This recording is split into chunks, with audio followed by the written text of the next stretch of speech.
Hi guys, welcome back with me again in this channel. On today's tutorial, I'm going to show you how you can add GIFs or stickers in Google Slides. So, if you guys are new, there's a new feature on Google Slides where you can add stickers or GIFs.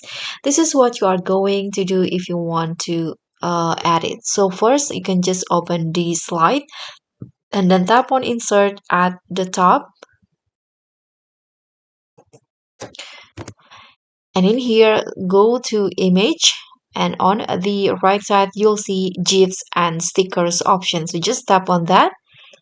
And in here on the right side, there will be this GIF and stickers panel. You can search for the stickers that you want in here. For example, I'm going to find thank you. Hit on enter.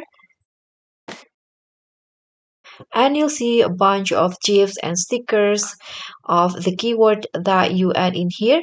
You can just find it, or you can also filter it by only GIFs or only stickers. It depends on the one you need. For example, I'm going to filter it on only GIFs. Here you can just choose which one that you want to use and then click on it and then tap on insert.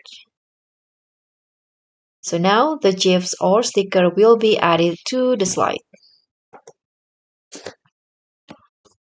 And so that's all for me. Thank you so much for watching. Don't forget to like, comment, and subscribe. Also, click on the thanks. Bye.